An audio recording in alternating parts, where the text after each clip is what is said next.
Hello అండి, శ్రోతలకు నమస్కారం. అనిత సాధ్యుడు నవల 4వ భాగానికి స్వాగతం అండి.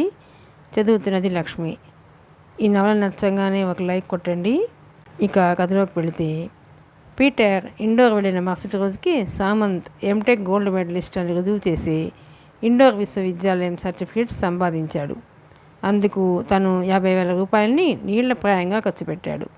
ఆ వెంటనే ఎయిర్పోర్ట్కి బయలుదేరాడు. ఈరోజు ఎన్ని ఫైల్స్ చూపించబోతున్నావు? అప్పుడే అటుగా వెళుతున్న సెక్రటరీని ఉద్దేశించి ప్రశ్నించాడు అర్జున్రావు. సెక్రటరీ ఉలిక్కిపడి ఆగిపోయి తల ప్రక్కకు తిప్పి ద్వారబంధానికి ఆనుకొని తనకేసి చూస్తున్న అర్జున్రావుని, అతని కళ్ళల్లోని క్రౌర్యాన్ని చూసి ఒకంత భయపడ్డాడు. కొద్ది క్షణాల పాటు అతని నోటి వెంట మాట రాలేదు. నా మీద నాగమ్మ గారికి అంత మంచి అభిప్రాయం లేదు. నువ్వు నా పథకాన్ని సానుకూలపరచడానికి ఈ క్లూ చాలనుకుంటాను. రేపు మన అభ్యర్థి ఫైల్ రంగప్రవేశం చేస్తుంది. ఇక నువ్వు వెళ్ళవచ్చు అన్నాడు అర్జున్రావు. పులి సమక్షం నుంచి విముక్తి లభించిన లేడీలా వడివడిగా నాగమ్మ గదికేసి వెళ్ళిపోయాడు సెక్రటరీ. పీటర్ నగర ప్రవేశం చేయగానే అర్జున్రావుకి ఫోన్ చేసి తాను వెళ్ళిన పని పూర్తయిందని తెలియపరిచాడు.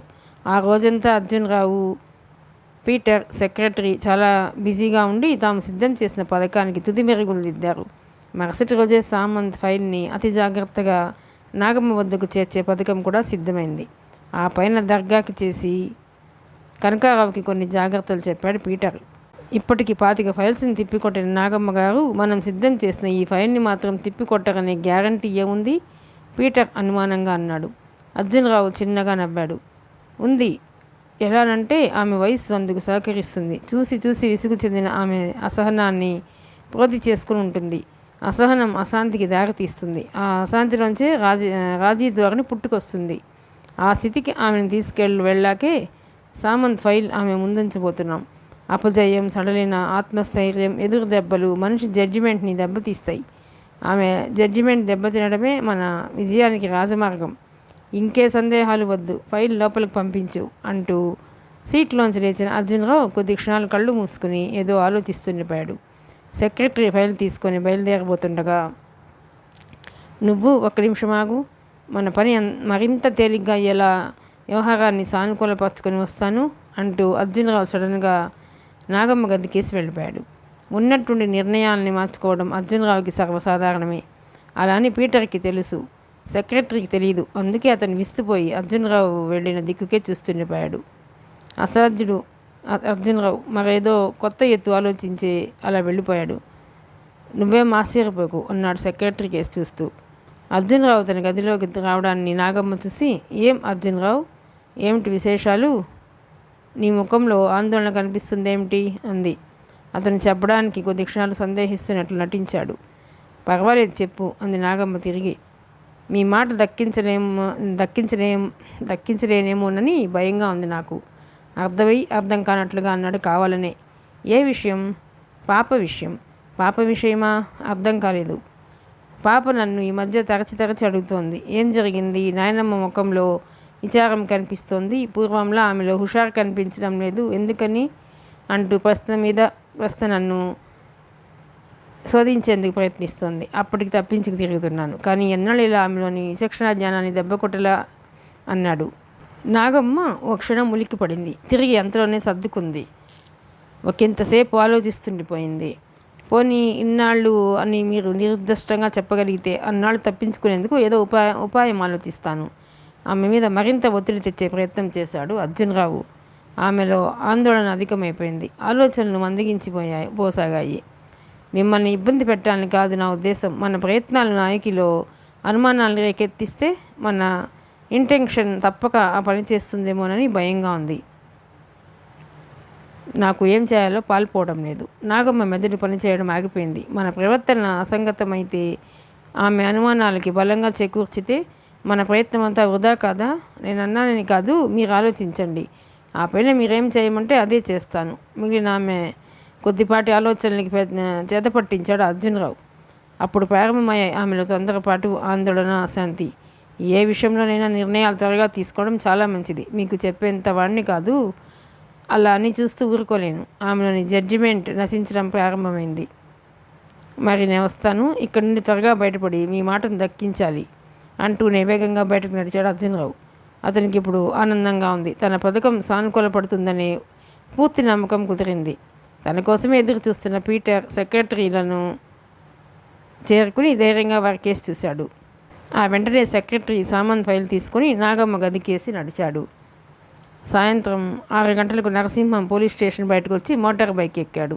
ఆ వెంటనే అది నేరుగా స్టీఫెన్స్ స్ట్రీట్ కేసి దూసుకుపోసాగింది.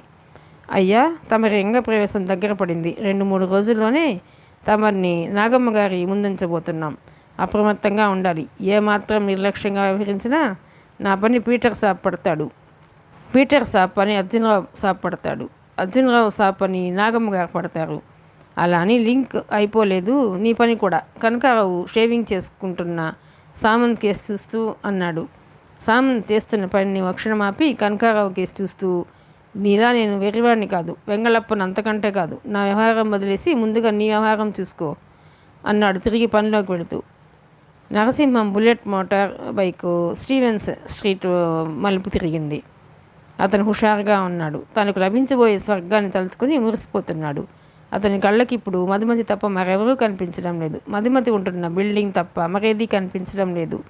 పోలీస్ స్టేషన్లో కానిస్టేబుల్ సత్యం మాత్రం ఏదో ప్రమాదాన్ని శంకిస్తున్నాడు. నరసింహం మోటార్ బైక్ 6వ నెంబర్ ఇంటి ముందు ఆగింది. అతను బైక్ దిగి దానికి స్టాండ్ వేసి గేటు వైపు నడిచాడు. సరిగ్గా అప్పుడే పక్కింటి తలుపులు ఎందుకో తెరుచుకున్నాయి. తెరుచుకున్న ఆ తలుపుల వెనుక నుంచి ఓ నడివయస్కుడు బయటకు వచ్చి ద్వారబంధానికి పక్కనే ఉన్న పోస్ట్ బాక్స్ని తెరిచి తనకు వచ్చిన ఉత్తరాన్ని తీసుకుని లోపలికి వెళ్ళబోతూ అలవోకగా ప్రక్కింటి వైపు చూశాడు. అప్పుడే మోటార్ బైక్ని లోపలికి తీసుకువెళ్తున్న నరసింహం ఆయన దృష్టిలో పడ్డాడు. అతను ఒకంత ఆశ్చర్యపోయాడు.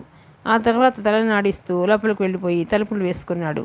నరసింహం ఇంజన్ ఆఫ్ చేసి స్టాండ్ వేసి ఓసారి 2 వైపులకు చూశాడు. ఊరగా ఎవరూ కనిపించలేదు. తిన్నగా ప్రధాన ద్వారం కేసి నడిచాడు. అప్పుడే 6వ నెంబర్ ఇంటికి ఎదురుగా ఉన్న ఇంట్లో ఫోన్ మోగింది. ఆ ఇంట్లో ఉంటున్న యువతి ఫోన్ ఎత్తి ఏదో విని ఆశ్చర్యపోయి వెంటనే ఫోన్ పెట్టేసి హడావిడిగా బయటకు వచ్చి నలువైపులకు చూసింది. అప్పుడే నరసింహం ఆమె దృష్టిలో పడ్డాడు. నిజానికి ఆమె మరేదో పని మీద ఇంట్లోంచి బయటకు వచ్చింది. సరిగ్గా అప్పుడే నరసింహం ఆమె దృష్టిలో పడ్డాడు. నరసింహం తనకు క్రితం రోజు మధుమతి ఇచ్చిన కీస్తో డోర్ లాక్ని తెరిచేందుకు ప్రయత్నిస్తున్నాడు. ఆమె మరోసారి అటు ఇటు చూసి లోపలికి వెళ్ళిపోయింది. లోపల ఉన్న మధుమతి ఫోన్ పెట్టేసి చిన్నగా నవ్వుకొని డ్రెస్సింగ్ రూమ్లోకి వెళ్ళిపోయింది. ఆమెకు బద్ధకంగా ఉంది. అందుకే క్రింద తలుపులు తీసే ప్రయత్నం చేయలేదు. ఆమెకు తెలుసు నరసింహం తన దగ్గరున్న కీతో తలుపులు బయట నుంచి తెరుచుకుని లోపలికి వస్తాడని. కుర్రాడు చాలా మంచివాడు. ఏ దురలవాట్లు లేవు. ఆటోమొబైల్ ఇంజనీరింగ్లో గోల్డ్ మెడలిస్ట్.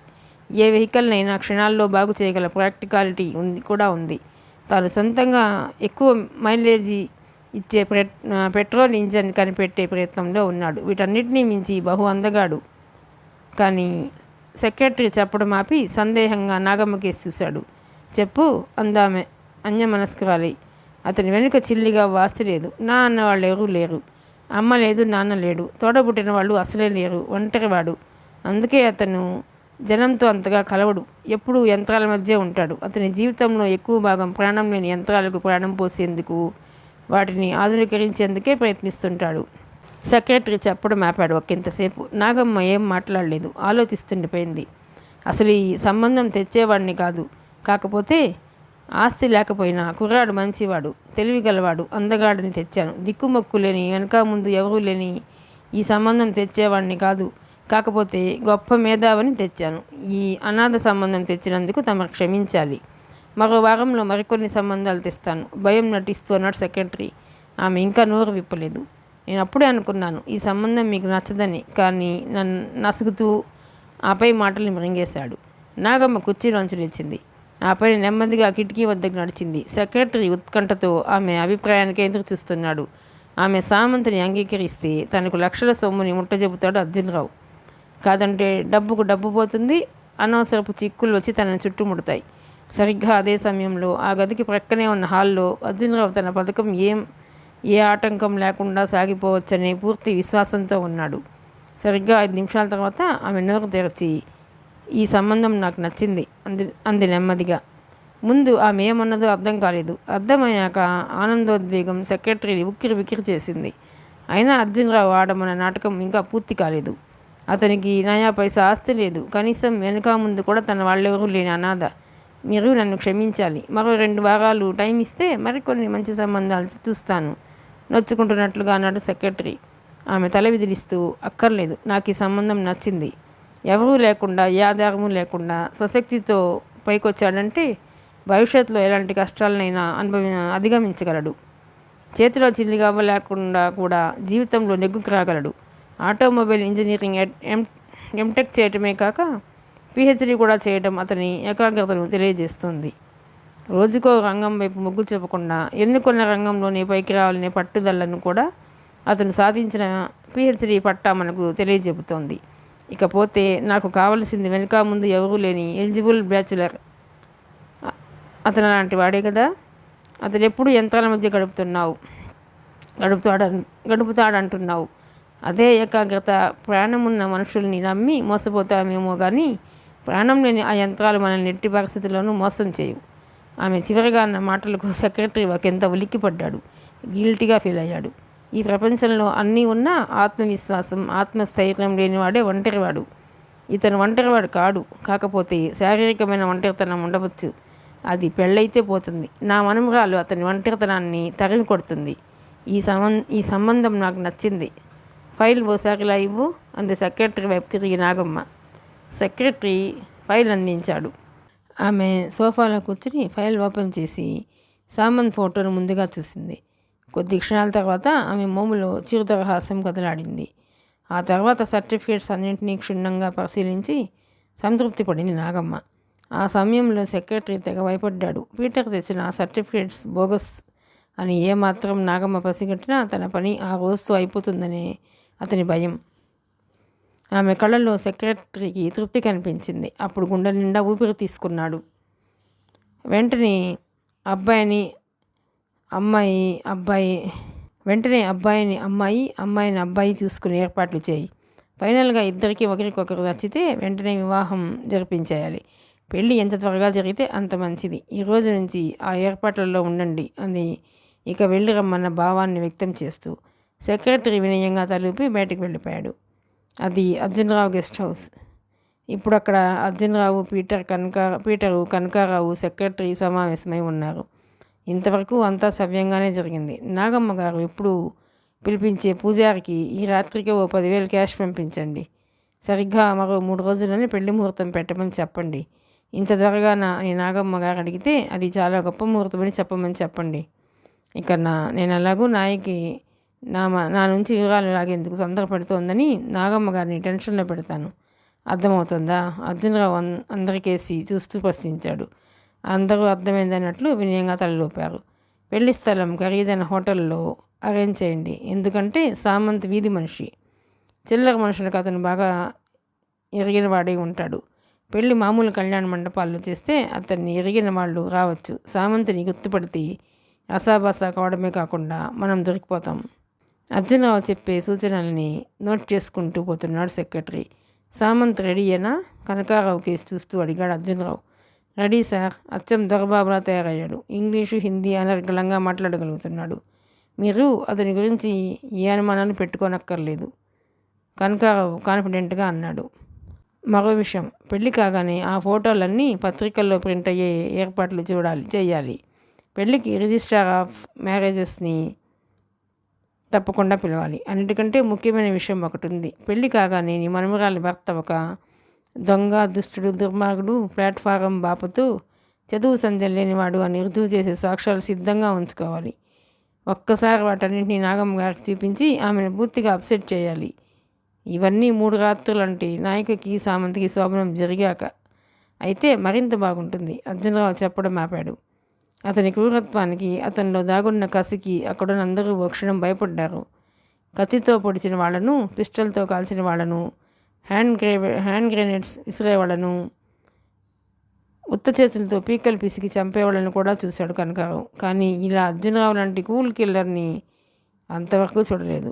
అందుకే అతనికి భయంతో ఒళ్ళంతా చెమటలు పట్టేశాయి. సామంత్ ఏమాత్రం నిర్లక్ష్యంగా వ్యవహరించినా అర్జునరావు ముందు తననే లేపేస్తాడు. అది ఎంతో ప్రశాంతంగా, ఏమాత్రం హైరాణ పడకుండా చేయించగలడు. పెళ్లి చూపులు రేపే అరేంజ్ చేయించాలి. అందుకు తగిన మంచి ముహూర్తం కూడా రేపే ఉందని ఆ పూజారి నాగమ్మ గారికి చెప్పాలి.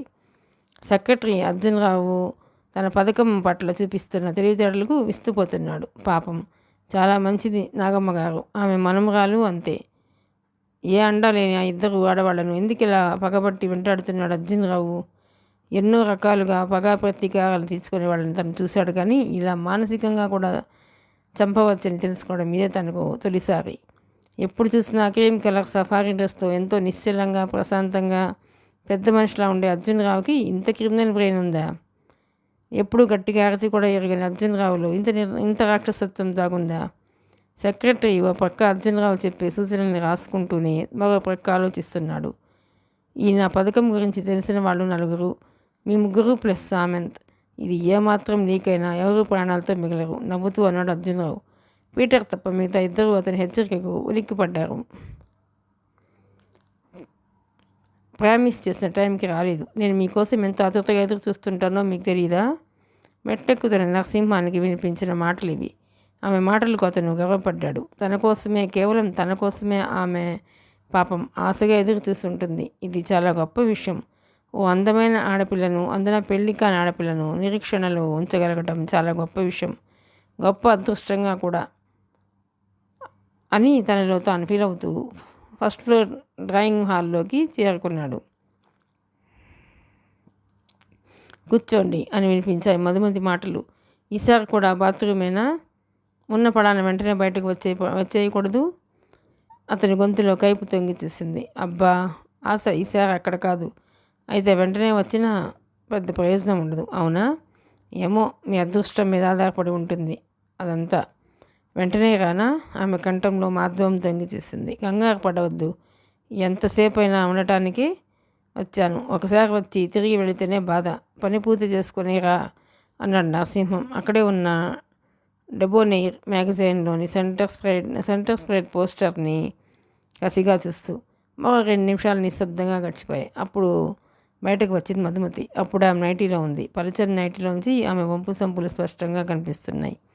మీరు దురదృష్టవంతులు అంది మధుమతి అతని ప్రక్కనే కూర్చుంటూ. అతను ఆమె వంపు సంపుల కేసే కసిగా చూస్తూ ఏ విధంగా అన్నాడు. నేను ఇప్పుడు బయటకు వచ్చింది డ్రెస్సింగ్ రూమ్లోంచి. మీరు వచ్చినప్పుడు నేను నా శారీని వదిలేసి నైటీ వేసుకోబోతున్నాను. అతని కళ్ళల్లో గొప్ప అదృష్టాన్ని పోగొట్టుకున్నానన్న భావం తొంగి చూసింది. అందుకే అన్నాను మీరు ఈరోజు కూడా దురదృష్టవంతులని. అవును, ఇంతకు లోపలికి ఎలా వచ్చారు? నిన్న నువ్వు ఇచ్చిన కీ ఉంది కదా, దాంతో వచ్చాను అన్నాడు పోగొట్టుకున్న అదృష్టం గురించి ఇంకా విచారిస్తూ. లంకంత ఇంట్లో నేను ఏ మూలో ఉంటాను, మీకు ఇబ్బంది కలగకూడదని కీ ఇచ్చాను. ఇంతకీ ధైర్యంగానే వస్తున్నారా ఇంటిలోకి? ఆహా, ధైర్యంగానే. నాకేమిటి భయం? ఇంటి వారసురాలు నన్ను ప్రేమిస్తోంది, నేనెందుకు భయపడాలి అన్నాడు ఆమె ఎదవైపు చూస్తూ. మీకు శారీరకంగా దూరంగా ఉండడం నాకు ఇప్పుడిప్పుడే కష్టంగా అనిపిస్తోంది. మరి కలిసిపోదామా ఆశగా అన్నాడు నరసింహం. నాకు తొందరగానే ఉంది, అయితే చిన్న పని మిగిలిపోయింది. ఏమిటది? నాకు చెప్పు, నేను పూర్తి చేస్తాను. ఏమీ లేదు, నేను సెంటిమెంటల్. ఈ ఇంటిని మన ప్రేమకు చిహ్నంగా భావిస్తున్నాను. అఫ్కోర్స్ ఇలాంటి వాళ్ళు మాకు ఇంకా 4 ఇలాంటి ఇళ్ళు మాకు ఇంకా 4 ఉన్నాయి. అవి ప్రేమ మందిరాల్లా ఉండవు. ఇదొక్కటే అలా ఉంది. అయితే ఇందులోనూ చిన్న లోపం ఉంది. ఏమిటది? తొలగిస్తే పోతుంది, నా పని నేను చేయలేకపోతున్నాను. ఏమిటది అన్నాడు ఆమెకు దగ్గరగా జరుగుతూ. ఈ ఇంటిలోని వస్తువులన్నీ పాత వాసన కొడుతున్నాయి. వీటిని అమ్మాలంటే సెంటిమెంట్ అడ్డొస్తుంది. వీటిని మీరు ఓల్డ్ సామాన్లు కొని ఏరియాకి తీసుకెళ్ళి అమ్మివేస్తే ఆ చేత్తోనే మన ప్రేమను శాశ్వతం చేసే అద్భుతమైన వస్తువులను కొని వాటితో ఈ ఇంటిని అలంకరించి అప్పుడు నిజమైన ప్రేమకు నిర్వచనం చెబుతాం. ఏమంటారు? మీకు ఇలా పని అప్పగించడం నాకు బాధగానే ఉంది, కానీ ఓస్ అంతేనా అన్నాడు నరసింహం తేలిగ్గా. డబుల్ కట్, దాన్నే సెక్స్ కట్ అనేలా ఉండాలి. పెద్ద పెద్ద నిలువెత్తు అద్దాలు, డిఫరెంట్ పెర్ఫ్యూమ్స్ని వెదజల్లే imported AC machines, శృంగారాన్ని మేలుకొల్పే blue colour paintings, పాలరాతితో చేసిన తాజ్మహల్ నమూనా లాంటివి కొనాలి. ఒక్క మాటలో చెప్పాలంటే ఇంటిలోకి ఎవరు వచ్చినా, చివరికి వృద్ధులు వచ్చినా శృంగారం గురించి తలపోయాలి. అందులో నీలమవ్వాలి. ఆమె పెదవుని తడి చేసుకుంటూ చెప్పింది. నరసింహం కళ్ళల్లో ఆనందం తొంగి చూసింది. ఇదొక్కటే ఇప్పుడు మన మధ్య అడ్డు. అయితే ఈరోజే వీటిని తీసుకెళ్ళి అమ్ముకొస్తాను హుషారుగా అన్నాడు. ఎస్ఐ నరసింహం. నరసింహానికి ఆ క్షణాన ప్రపంచాన్ని జయించేంత ఆనందంగా ఉంది. మధుమతి తనతో కలిసేందుకు మెంటల్ ప్రిపరేషన్ అవసరమని అన్నప్పుడు నరసింహం నీరుగారిపోయాడు. దానికి ఇంత టైం అని, ఇన్ని రోజులని పరిమితి లేకపోవటమే అందుకు కారణం. ఇప్పుడు వాటన్నింటినీ తోసి రాజని చిన్న పనిని అప్పగించింది. చిన్న పనిని అప్పగించింది. అదేమంత కష్టం కాదు. 2 లారీలను పిలిపించి ఇంట్లో ఉన్న సామానంతా ఎక్కించి మార్కెట్లో అమ్ముకు రావడం గంటల్లో పూర్తయిపోతుంది. వాటి స్థానంలో కొత్త ఫర్నిచర్ కొనటం అంతకంటే తేలిక. మన కోసం అంటున్నప్పుడు, ఈ భవంతిని మన ప్రేమకు చిహ్నంగా మార్చుతానన్నప్పుడు నాకు మాత్రం ఆనందంగా ఉండదా? నేను రెడీ అన్నాడు కుడి చేతిని లేపి ఆమె కుడి భుజం మీద వేస్తూ. అతని ఆరాటాన్ని ఆమె గ్రహించింది. అతని చర్యకు ఆమె అడ్డు చెప్పలేదు. మనకే మనం అమ్మ చూపితే ప్రతివాడు తక్కువ ధర చెబుతాడు. ఈ విషయంలో జాగ్రత్తగా ఉండాలి. మనకు కావాల్సిన ఒక ముఖ్యమైన వస్తువు ఉంది. మనం అనుకున్న ధరకే అమ్ముతాను. ఇంతకీ ఏమిటా వస్తువు? నరసింహం ఆమె నునిపైన భుజాన్ని తదేకంగా నిమురుతూ అడిగాడు. వాటర్ బెడ్ అంది అతని వైపు ఊరగా చూస్తూ. ఆమె అభిరుచికి అతను ఆశ్చర్యం పొందాడు. ఆ పైన అతని కుడి చేయి ఒకంత క్రిందకు పాకింది. ఆమె లోలోన నవ్వుకుంది. కంగారెందుకు? నేను నీదాన్నేగా, నీ సొంతం కావాలనేగా ఇదంతా. సామాన్లు ఎక్కిద్దామా? లారీని పిలుచుకొస్తే పని ప్రారంభించవచ్చు అంది అతని కుడి చేతిని తన కుడి చేతిలోకి తీసుకొని. అతను అలాగే అన్నట్టు తలూపాడు. ఆమె అతని చేతిని సున్నితంగా ముద్దాడి వదిలేసింది. అతనికి ఒక క్షణం నరాలు జివ్వుమన్నాయి. ఆమె లేచింది. నరసింహం బయటకు వెళ్లేందుకు సిద్ధమవుతుండగా, నేను మన బెడ్రూమ్ని శుభ్రం చేయాలి. అది ఎక్కడో పైన ఉంది. మీరు వెళ్ళగానే లోన గడియ వేసుకోవటం, తిరిగి వచ్చాక పైనుంచి దిగి వచ్చి గడియ తీయటం నాకు చిరాకు. పైన నా పని పాడైపోతుంది. పైగా బయట నుంచి ఫోన్ కాల్ ఒకటి ఎక్స్పెక్ట్ చేస్తున్నాను. అది వస్తే బయటకు వెళ్ళి మనకు రావాల్సి ఉన్న 1,00,000 క్యాష్ పట్టుకు రావాలి. పైగా మీకు పట్టు పంచలు, లుంగీలు, నాకు నైటీలు తీసుకురావాలి. వాటి కోసం బయటకు కూడా వెళ్ళవచ్చు. ఎందుకు వచ్చిన గొడవ? మీ దగ్గర ఉన్న కీతో లాక్ చేసుకుని వెళ్ళండి. మరో ప్రమాదం కూడా ఉంది. నేను ఇంట్లో ఉన్నానని తెలిస్తే ఎదురింట్లో ఉన్న నా ఫ్రెండ్ వచ్చి మన ఏకాంతాన్ని పాడు చేయవచ్చు. ఆమె తెలివితేటలకు నరసింహం ఆనందిస్తూ బయటకు వెళ్ళి డోర్ లాక్ చేసి మోటార్ బైక్ని స్టార్ట్ చేశాడు. సరిగ్గా అదే టైంకి ఎదురింట్లో ఉన్న ఓ నడివయస్కురాలు ఆశ్చర్యంగా నరసింహం కేసి చూసింది. నరసింహం బయటకు రావడం, తాళం వేయటం, బైక్ ఎక్కి బయటకు వెళ్ళిపోవడం అంతా గమనించి ఏదో గొణుక్కుంటూ లోపలికి వెళ్ళిపోయింది. సెక్రటరీ పూజారింటి ముందు ఆటో నాపించి దిగి లోపలికి వెళ్ళాడు. సరిగ్గా అరగంటకు బయటకు వచ్చి తిరిగి ఆటో ఎక్కాడు. వెళ్ళేటప్పుడు బరువుగా ఉన్న అతని జేబు వచ్చేటప్పుడు తేలికైపోయింది. నాగమ్మ నుంచి ఫోన్ కాల్ రావడంతో పూజారి పంచాంగం చేతబూని ఆమెను కలిసేందుకు హడావిడిగా బయలుదేరాడు. అరగంట క్రితమే అతను అమ్మేసుకున్న తన నిజాయితీ స్థానంలో ఇప్పుడు భయం చోటు చేసుకుంది. అతను ఎక్కిన ఆటో రిబ్బన నాగమ్మ ఎస్టేట్కి దూసుకుపోతోంది. అప్పటికే అతని అరచేతులన్నీ తడిచి ముద్దయిపోయాయి. పంచాంగం కవర్ పేజీ మెత్తగా అయిపోయింది. పూజారి గారు చిట్టి తల్లికి మంచి సంబంధం చూశాను. పెళ్లికి మంచి ముహూర్తం చూడండి అంది నాగమ్మ తన బాధ్యత తీరిపోతోందన్న ఆనందంతో. పూజారి పంచాంగం తెరచాడు. ఒక్కో పేజీ తిరిగేస్తూ ముందుకు పోతున్నాడు. అప్పుడు అతని మెదడుపై సెక్రటరీ హెచ్చరికలు, వాటి వెనుక దాగిన అర్జున్రావు పీటర్ల ప్రభావం తీవ్రంగా ఉంది. మొత్తానికి ఓ పావుగంట నాంచి ఆ రోజు సాయంత్రమే 6:30కి పెళ్లి చూపులకు మంచి గడియలున్నాయని, ఆ రోజు నుంచి సరిగ్గా 3 రోజుల్లో దివ్యమైన పెళ్లి ముహూర్తం ఉందని తనలోని తత్తరపాటును కప్పిపుచ్చుకుంటూ చెప్పాడు పూజారి. అంత త్వరగానా? వీలు పడదని చెబుదామనుకుంది. కానీ అంతలోనే అర్జునరావు పాప తనను శోధిస్తోందని చెప్పటం గుర్తువచ్చి మౌనంగా వాటిని అంగీకరిస్తూ తలూపింది నాగమ్మ. సాయంత్రం వరకు ఇక్కడే ఉండి పెళ్లి చూపుల తతంగం కూడా నిర్వహించి వెళితే బాగుంటుంది. ఏమంటారు? నాగమ్మ కోరికను కాదని లేకపోయాడు పూజారి. నాగమ్మ సెక్రటరీని పిలిచి పెళ్లి చూపులు అరేంజ్ చేయమని చెప్పడం, అతను వెంటనే ఆ పనిలో నిమగ్నమైపోవటం క్షణాల్లో మొదలైపోయింది. నాయకి ఫస్ట్ ఫ్లోర్లో ఉన్న టెర్రస్ పెట్టగొడను అనుకుని మందస్థాయిలో వీస్తున్న పిల్లగాలి తాకిడికి ఊగుతున్న అశోక్ వృక్షాల కేసు చూస్తోంది. 1 నిమిషం క్రితమే ఆమెకి ఆ సాయంత్రం 6:30కి పెళ్లి చూపులనే వార్త అందింది. అసలు అవి పెళ్లి చూపులు కావు. కాబోయే వధూవరులు ఒకరినొకరు చూపులతో పరామర్శించుకోవటం అని కూడా నాగమ్మ తన మనుమరాలికి తెలియపరిచింది. ఇప్పుడు ఆమె స్వచ్ఛమైన హృదయపీఠంపై సంఖ్యాతీతమైన మధురోహలు ముద్ర వేసుకుంటున్నాయి. ఆమెలోని అనంతమైన కోరికలు ఆమె ఊహల్ని స్వకీయం చేసుకునేందుకు ఆరాటపడుతున్నాయి. ఇన్నాళ్ళ తన ఒంటరి జీవితాన్ని తరిమికొట్టే ప్రణయ భాగస్వామి ఎన్నిక చేయబడ్డాడన్న భావన ఆమెను ఓ చోట నిలవనివ్వటం లేదు. ఆటోమొబైల్ ఇంజనీరింగ్లో గోల్డ్ మెడల్, ఆ పైన PhD, స్వయం కృషితో పైకొచ్చిన దీశాలి, లక్ష్యశుద్ధి ఉన్నవాడు, శ్రమను గౌరవించే ఉన్నతుడు, నీతి నిజాయితీలంటే ప్రాణం ఇచ్చేవాడు, ప్రవర్తనలో హుందాతనం, ఎవరి అండా లేకుండా ఒంటరిగా పోరాటం సాగిస్తున్నవాడు, ఆజాన్బాహుడు, అందగాడు. నిజంగా ఇన్ని లక్షణాలు ఒక యువకుడిలో ఉండటం అద్భుతమైన విషయమే. వీటికి తోడు ఎప్పుడు ఏ కష్టానికి వెరవనివాడు, తాను బ్రతుకుతూ నలుగురిని బ్రతికించగలిగేవాడు, తాను నవ్వుతూ నలుగురిని నవ్వించగలిగేవాడు, ప్రేమించేవాడు, ఆ ప్రేమకు విలువనిచ్చేవాడు, శృంగారానికి ఆది అంతాన్ని తెలుసుకోగలిగేవాడు, అనుబంధానికి ఆత్మీయతకు అర్థం చెప్పగలిగేవాడు అయితే చాలు. తన నాయనమ్మ సంకల్ప బలాన్ని మెచ్చుకోకుండా ఉండలేకపోయింది నాయకి. ఎన్నో సంబంధాన్ని వడకట్టి ఈ సంబంధాన్ని ఎన్నిక చేసింది. ఎంత సహనం, ఎంత ఓపిక, మరింత ప్రేమ తన మీద. ఇంకా తను చూసేదేమిటి? ధైర్యంగా తాళి కట్టించుకోక హృదయంలోంచి చీల్చుకు వస్తున్న కోరికల అల్లరి వృధా ఆమెని వివసరాన్ని చేస్తోంది. ఒక గొప్ప వ్యక్తికి భార్యను కావడం నిజంగా నా అదృష్టమే. నా ఆశలకి, ఆశయాలకి, ఆదర్శాలకి ఆలంబన అయి అద్దం పట్టే ఓ అద్భుతమైన వ్యక్తి. నా హృదయపూర్వక ఆహ్వానాన్ని పంపిస్తున్నాను. మరికొన్ని అందుకొని ఆర్తిగా నాకై పరుగులు తీస్తూరా. ఆమెకెప్పుడు అనుభవంలో లేని విచిత్రమైన ఆలోచనలు ఆమెను ఇప్పుడు ఆనందోద్వేగంలో ముంచివేస్తున్నాయి.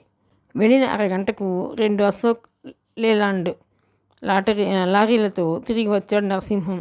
మోటార్ బైక్కి స్టాండ్ వేసి లారీలో ఉన్న హమాలీలకి సైగ చేశాడు. వెంటనే 2 లారీల్లోంచి 10 మంది దాకా హమాలీలు దిగి నరసింహాన్ని అనుసరిస్తూ 6వ నెంబర్ ఇంట్లోకి దారితీశారు. నరసింహం కీ తీసి డోర్ లాక్ ఓపెన్ చేసి వాళ్లను లోపలికి రమ్మని సైగ చేస్తూ తను ముందుకు సాగి హాల్లోకి వెళ్ళాడు. అక్కడ మధుమతి కనిపించలేదు. వాళ్ళని అక్కడే ఉండమని తను మాత్రం పైకి వెళ్ళి చూశాడు.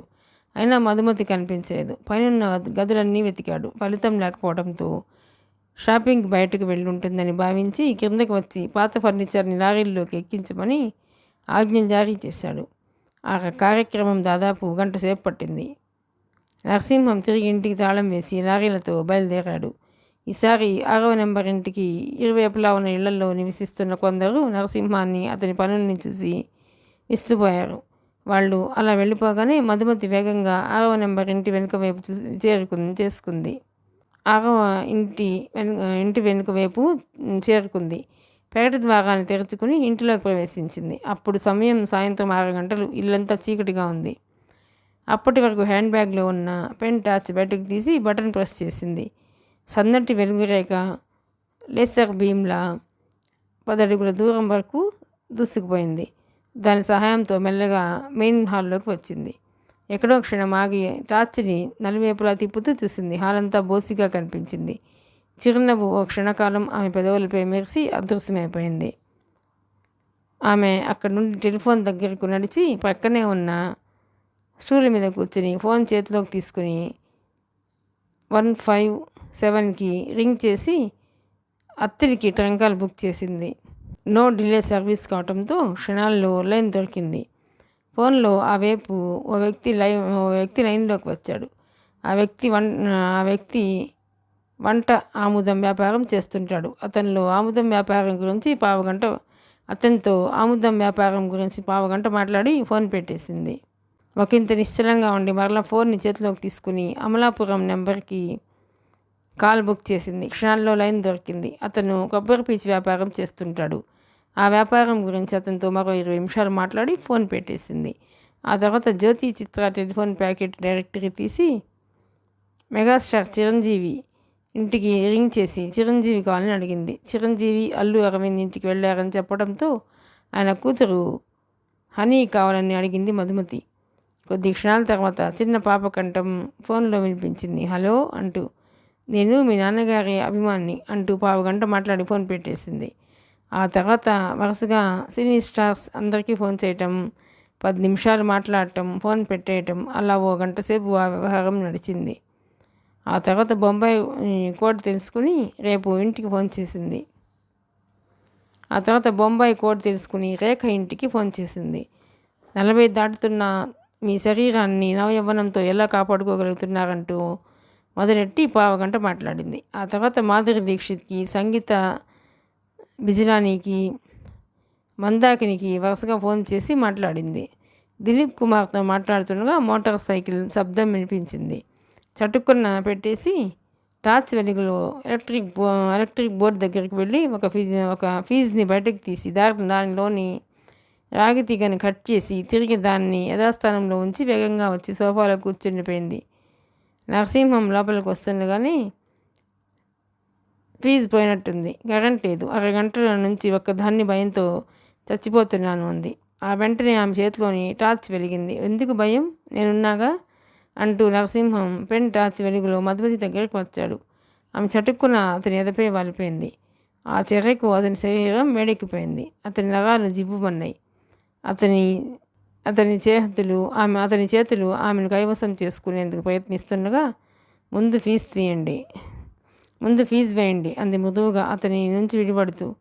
అతను నిస్పృహగా తల విదిలిస్తూ ఆమె చేతిలోని టార్చ్ తీసుకుని స్విచ్ బోర్డు వైపుకు వెళ్ళి ఫీజు వేసి ఆ పైన లైట్స్ వేశాడు. ఇంట్లోకి మరలా వెళ్ళి లైట్స్ వేసినట్లున్నాడు. ప్రక్కింట్లోని వ్యక్తి తన భార్యతో అన్నాడు. ఎంతొచ్చింది? మధుమతి గోముగా అడిగింది. మర్చిపోయా, మొత్తం 52,000 వచ్చింది అన్నాడు నరసింహం క్యాష్ ఉన్న బ్యాగ్ను ఆమెకి అందిస్తూ. నాకే ఇస్తారెందుకు? ఇది నీ డబ్బు, మన డబ్బు అనండి మధుమతి ఒకంత నిష్ఠూరంగా అంది. అతను నవ్వాడు. తన అదృష్టానికి తానే మురిసిపోయాడు. రేపు మా బంధువులు వస్తున్నారు. ఎల్లుండి ఇద్దరం వెళ్ళి కొత్త ఫర్నిచర్ తెచ్చుకుందాం. అందాక ఆ డబ్బు మీ దగ్గరే ఉంచండి అంది అతన్ని బయటికి ఎలా పంపించాలని యోచిస్తూ.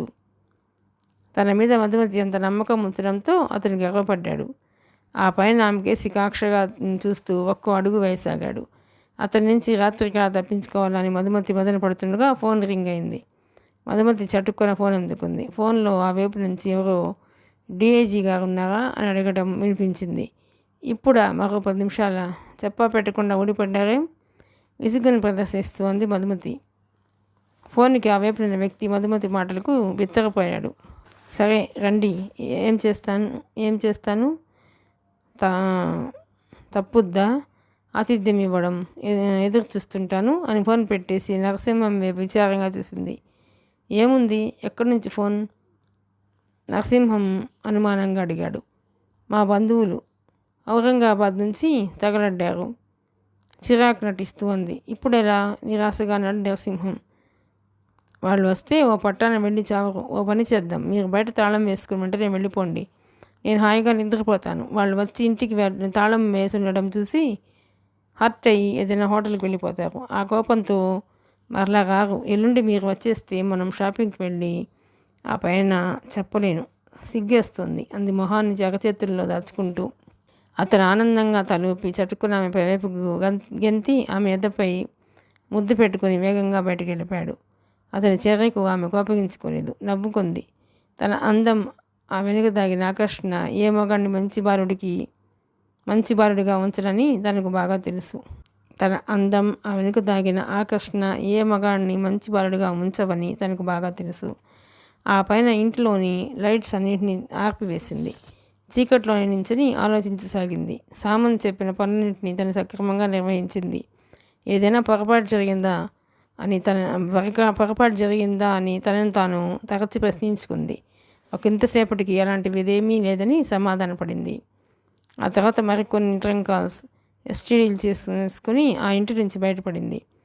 నరరూప రాక్షసుడిగా, కర్కోటకుడిగా, దుర్మార్గుడిగా, శాడిస్టుగా పేరుపడ్డ నరసింహం తెలివి కలవాడిగా, చట్టాన్ని, ఐపీసీని తనకు అనుకూలంగా ఉపయోగించుకోగల అవకాశవాదిగా పేరుపడ్డ నరసింహం తన పోలీస్ స్టేషన్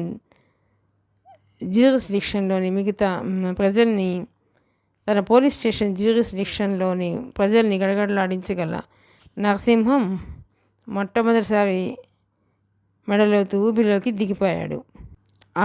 ఆ ఊబిని సిద్ధం చేసిన సామంత్ మాత్రం ఇప్పుడు ఫుల్ సూట్లో అరిస్టోక్రాటిక్ సొసైటీకి చెందిన యువకుడిలా తయారయ్యి దర్గాలో కారెక్కాడు. ఆ వెంటనే అది నాగమ్మ ఎస్టేట్కి దూసుకుపోయింది. మిగతా కథ 5వ భాగమేనండి.